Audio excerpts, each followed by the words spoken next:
मेरा शुभ नाम है देवनाथ। जी सर। हम नाथ जी हैं जी और ये बाबा केदारनाथ का आशीर्वाद है जी और बाबा केदारनाथ की जय हो। जी और ये शिला जब से केदारखंड से आई हुई है जी तो इस शिला के अंदर जब से यहाँ पर स्थापित किए हैं जी तो इसमें जो है एक तो ओंकार का रूप जो है भगवान का इसमें प्रकट हुआ है। ओमकार का रूप यहाँ दिखाई देता है हाँ जी, इसमें। हाँ जी, ये।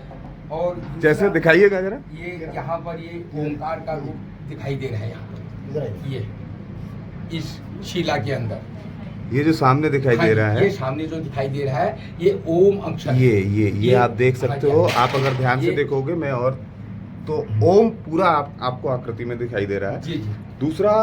दूसरा यहाँ एक और चमत्कार है यहाँ पे उनके जो आप देखोगे। हाँ, उनके जो पुत्र हैं गणेश जी, तो ये गणेश जी की आकृति इसमें बनी हुई है।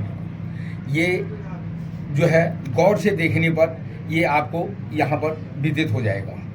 ये आप देखोगे तो आपको ऐसा लगेगा जैसे सीधे साक्षात गणेश जी की मूर्ति यहाँ आपको दिखाई दे रही है और साक्षात विराजमान है। और ये पहले जब लाए थे तब यहाँ स्थापना करने से पहले यहाँ दिखाई नहीं दे रहे थे। जब इसको पहले लाए थे उस समय नहीं थी।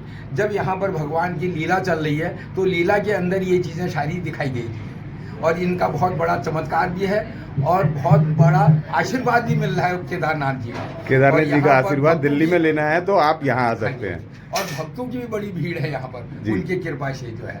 और बाकी आप जो है यहाँ पर उनके परिवार में पार्वती जी उनकी जो है उनका भी जो है दर्शन कुछ दिनों में दिखाई देगा और तैयारियां चल रही हैं जी। और बाकी बड़ा आनंद चल रहा है यहाँ पर।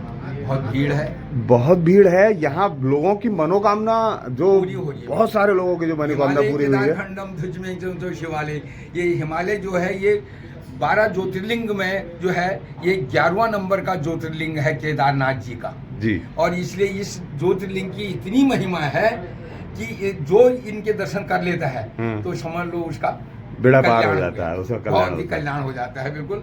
और भोलेनाथ का आशीर्वाद पूरा है। तो जैसे आपने बताया तो हो सकता है आने वाले समय में इसमें पार्थिव से परिवार पूरा दिखाई देने लग जाए शिलाखंड में। उनकी लीला है। मेरी विष्टे सुखाशीनम देव देवम जगत गुरुम शंकरम परिपक्ष पार्वती परमेश्वरम। तो वो उनकी लीलाएं हैं। अब वो अपनी लीला क्या क्या दिखाते हैं वो सब वही जाने। जी जी। हम केवल आस लगा सकते हैं कि पूरा परिवार यहाँ एक शिलाखंड में हमें दिखाई दे रही है उनकी लीला। हम उस लीला को देख रहे हैं। एक बार दोबारा